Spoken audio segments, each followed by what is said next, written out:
బేతాళ కథలు. దండకారణ్యంలో రక్తతర్పుడనే రాక్షసుడు ఉండేవాడు. ఆ అరణ్యం హిమగిరి, సింహపురి అనే 2 రాజ్యాలను కలిపేది. అందువల్ల అటుగా చాలామంది బాటసారులు ప్రయాణం చేస్తూ ఉండేవారు. రక్తతర్పణుడు దొరికిన వారిని దొరికినట్లు చంపి తినేవాడు. ఒక పర్యాయం చంద్రకాంత అనే గంధర్వ కన్య భూలోకంలోని వింతలు చూడడానికి వచ్చింది. ఆమె అద్భుత సౌందర్య రాశి, ఎంతో దయా స్వభావం కలది. ఆమె దండకారణ్యంలో విహరిస్తూ ఉండగా ఆమె మెడలో ధరించిన మణి ఒకటి జారి కింద పడింది. చంద్రకాంత అది గమనించలేదు. కొంతసేపటికి ఆమె అక్కడ నుండి గంధర్వలోకానికి వెళ్ళిపోయింది. రక్తతర్పణుడు అరణ్యంలో బాటసారుల కోసం వెతుకుతూ ఉండగా వాడికి చంద్రకాంత పోగొట్టుకున్న మణి కనిపించింది. అది వింత కాంతులు విరజిమ్ముతూ ఉన్నది. రక్తతర్పణుడు దాన్ని తీసుకుని బాగుందని మురిసిపోతూ మెడలో హారంగా ధరించాడు. ఆ మణిని ధరించగానే రక్తతర్పణుడిలో విపరీతమైన భావ సంచలనం కలిగింది. పరమ క్రూరుడైన వాడి హృదయంలో ఒక్కసారిగా దయ, కరుణ చోటు చేసుకున్నాయి. అంతలో వాడి దృష్టి అటుగా ప్రయాణం చేస్తున్న బాటసారుల మీద పడింది. ఒక చిన్న పిల్లవాడు తండ్రిని ఎత్తుకోమని మారాన్ చేస్తున్నాడు. తండ్రి, నా దగ్గర ఓపిక లేదు, నువ్వే నడవమని వాణ్ణి కోప్పడుతున్నాడు. ఇది చూసి రక్తతర్పణుడు వాళ్ళ ముందుకు వెళ్ళి, చిన్నవాడు నడవలేకపోతుంటే ఆ మాత్రం ఎత్తుకోలేవా? నా భుజాల మీద కూర్చోండి, క్షణంలో గమ్యం చేరుస్తాను అన్నాడు. రాక్షసుణ్ణి చూడగానే బెంబేలెత్తిపోయిన ఆ బాటసారి కొడుకుని ఎత్తుకుని అక్కడ నుండి పారిపోయాడు. బాటసారి కనిపించగానే విరుచుకు తిని ఆకలి తీర్చుకోవలసిన తను వాడికి సహాయపడాలి అనుకోవడం రక్తతర్పణుడికి చాలా ఆశ్చర్యం కలిగించింది.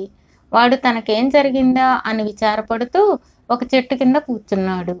వాణ్ణి అటుగా పోతున్న ధర్మవేదుడు అనే ముని చూశాడు. ఆయన గొప్ప తపశ్శక్తి సంపన్నుడు. ఆయన రక్తతర్పణుడి విచారానికి కారణం గుర్తెరిగి వాణ్ణి సమీపించి, రాక్షస, నీ ప్రవర్తన నీకే వింతగా ఉన్నది కదా. దానికి కారణం నువ్వు మెడలో ధరించిన మణి. ఆ మణి ఎంతో దయామయురాలైన చంద్రకాంత అనే గంధర్వ కన్యది.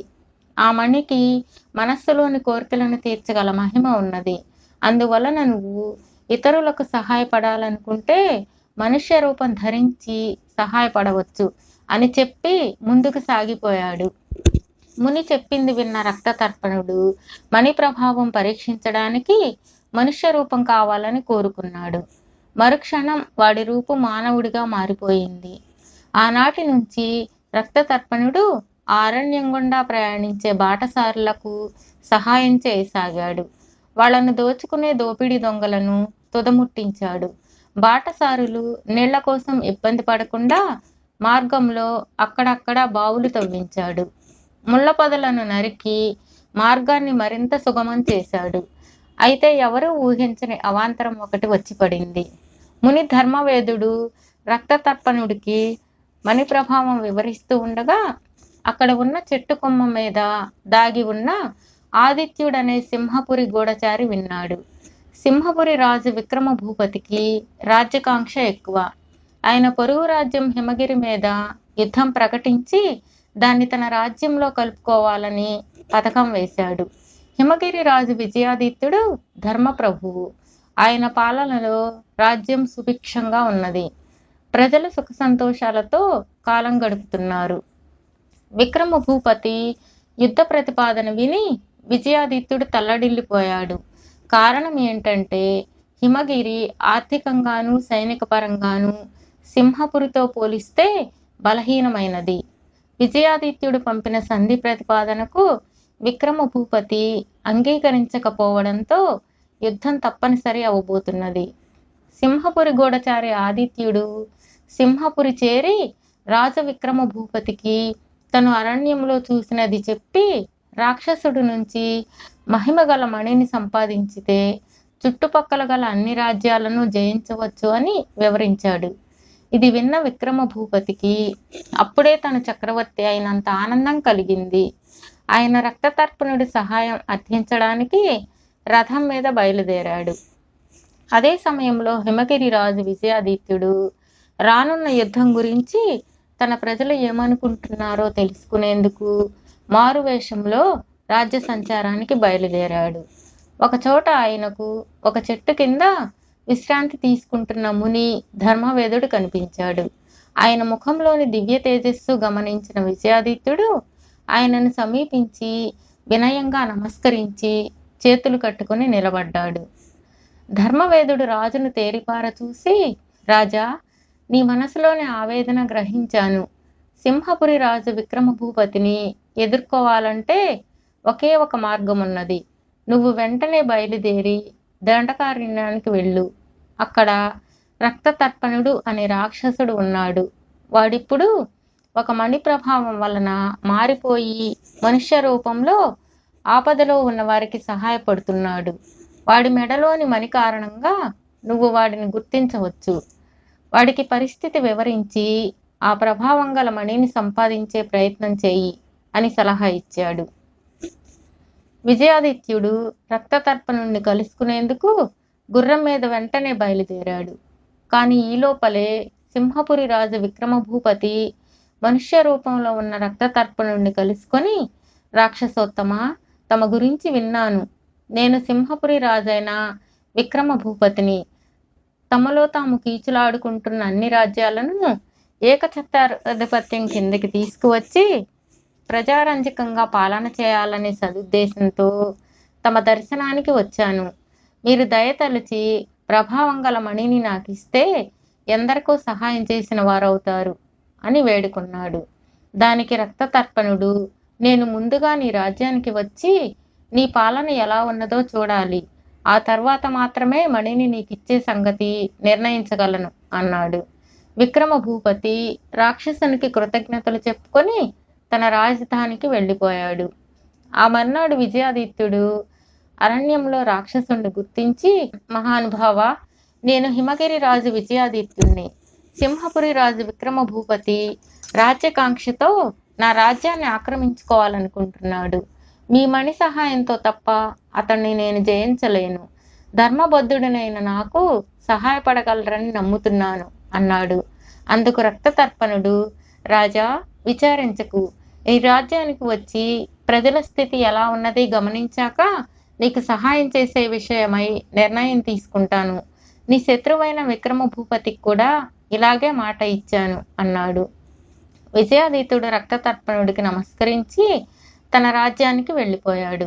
రక్తతర్పణుడు ముందుగా హిమగిరి రాజ్యానికి వెళ్ళాడు. అక్కడ పరిస్థితులను చూసి విజయాదిత్యుడు ధర్మప్రభు అని, అతడి పాలనలో ప్రజలు సుఖంగా ఉన్నారని గ్రహించాడు. ఆ రాజ్యాన్ని ఆక్రమించుకునేందుకు సింహపురి రాజు సైన్యాన్ని అప్రమత్తపరుస్తున్నాడని కూడా తెలుసుకున్నాడు. తరువాత అతడు సింహపురి రాజ్యం వెళ్ళాడు. అక్కడ రాజు విక్రమభూపతి క్రూర పరిపాలన గురించి, రాజ్య విస్తరణాకాంక్ష గురించి క్షుణ్ణంగా తెలుసుకున్నాడు.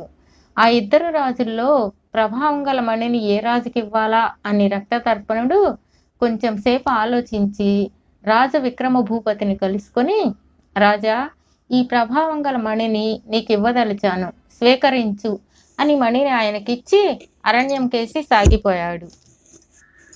బేతాళుడు ఈ కథ చెప్పి, రాజా, రక్తతర్పణుడు చేసింది కేవలం అపాత్రదానమే కదా. తన ప్రజలను అతి క్రూరంగా పరిపాలిస్తుండడమే కాక యుద్ధం ద్వారా పొరుగు రాజ్యాలను ఆక్రమించి చక్రవర్తి కావాలనుకునే కాంక్ష కలవాడు విక్రమభూపతి. ఈ విషయం రక్తతర్పణుడు స్వయంగా తెలుసుకున్నాడు కూడా. అటువంటి రాజుకు ప్రభావం గల మణి దానం చేయడం అంటే ఆ రాజును మరింత యథేచ్ఛగా తన ప్రజలను, పొరుగు రాజ ప్రజలను హింసల పాలు చేయడానికి సహాయపడడమే కదా. ఇంత అవివేకమైన అపాత్రదానానికి రక్తతర్పణుడు ఎందుకు పూనుకున్నాడు? ఆ మణిని విక్రమభూపతికి కాక ఎంతో శాంత స్వభావుడు, ధర్మప్రభువు అయిన విజయాదిత్యుడికి దానం చేసి ఉంటే అతడు తనపై యుద్ధానికి రానున్న విక్రమభూపతిని ఓడించి ఆ రాజ్య ప్రజలను కూడా ధర్మంగా పాలించి ఉండేవాడు కదా. ఈ సందేహాలకు సమాధానం తెలిసి కూడా చెప్పకపోయావో నీ తల పగిలిపోతుంది అన్నాడు. దానికి విక్రమార్కుడు, రక్తతర్పణుడు చేసిన పని పైకి అవివేకంగా, అపాత్రదానంగా కనిపించవచ్చు, కానీ అతడు తన స్వానుభవాన్ని ఆధారం చేసుకొని ఎంతో వివేకంగా ప్రవర్తించాడు. దారేపోయే మనుషులను చంపి తినే క్రూర స్వభావుడైన తనను ఆ మణి అతి సాధు స్వభావుణ్ణి చేసింది. అందువల్ల రాజ్యకాంక్షతో యుద్ధాలు ప్రారంభించి ప్రజాక్షయానికి సిద్ధపడే విక్రమభూపతిని ఆ మణి తప్పక సాధు స్వభావుణ్ణి, ప్రజారంజకంగా రాజ్యం పాలించే ప్రభువును చేయగలదు.